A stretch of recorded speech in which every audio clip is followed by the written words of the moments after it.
Hello दोस्तों, आप सभी का स्वागत करती हूँ झारखंड जीके क्लासेस में।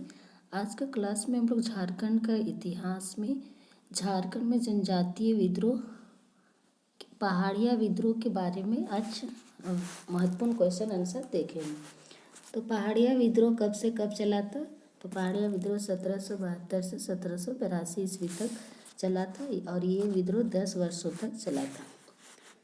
पहला प्रश्न है, पहाड़िया जनजाति की कितनी उपजातियां हैं?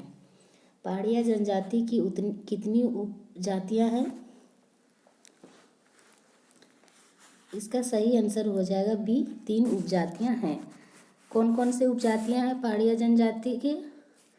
तो माल पहाड़िया हैं, सोरिया पहाड़िया है और कुमार भांग हैं। अगला प्रश्न, पहाड़िया विद्रोह कितने चरणों में हुआ था? पहाड़िया विद्रोह कितने चरणों में हुआ था? पहाड़िया विद्रोह कितने चरणों में हुआ था? तो सही आंसर हो जाएगा बी, 4 चरणों में हुआ था। कब कब हुआ था? तो पहला चरण 1772 ईस्वी में, दूसरा 1778 में, तीसरा 1779 में और चौथा 1781 से 82 में।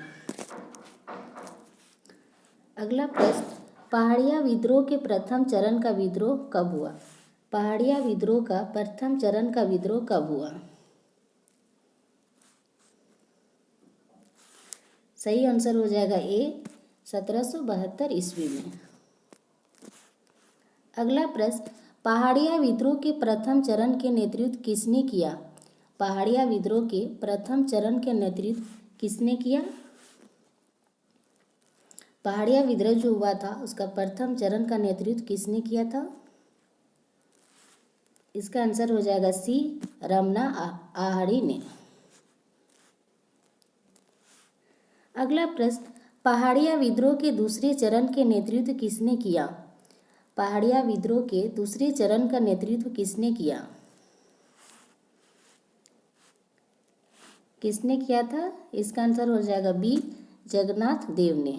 और कब हुआ था दूसरा चरण का विद्रोह? 1778 ईस्वी में।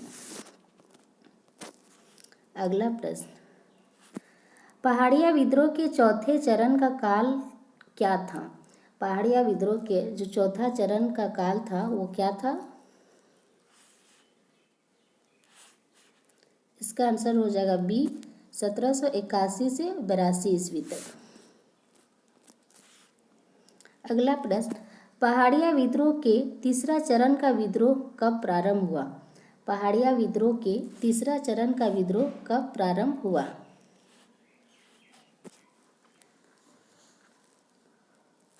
सही आंसर हो जाएगा 1779 को। अगला प्रश्न, किसके द्वारा पहाड़िया जनजाति के लोगों को विश्वास में लेने हेतु नकदी भत्ता देने की घोषणा की?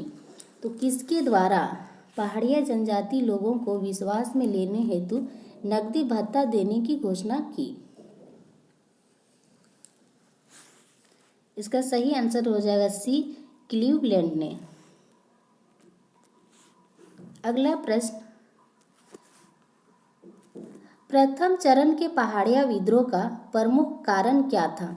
प्रथम चरण के पहाड़िया विद्रोह का प्रमुख कारण क्या था? ऑप्शन में है ए, मनसबदारों द्वारा पहाड़िया जनजाति के प्रधान की हत्या करना, बी में अंग्रेजों द्वारा पहाड़िया जनजाति के प्रधान को फांसी देना और सी है दोनों, डी में है इनमें से कोई नहीं। तो प्रथम चरण के पहाड़िया विद्रोह का प्रमुख कारण क्या था? सही आंसर हो जाएगा ए, मनसबदारों द्वारा पहाड़िया जनजाति के प्रधान की हत्या कर देना।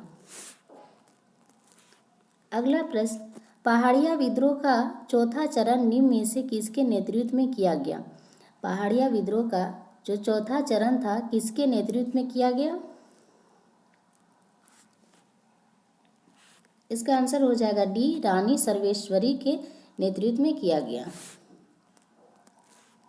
अगला प्रश्न, पहाड़िया विद्रोह के चौथे चरण का मूल कारण क्या था?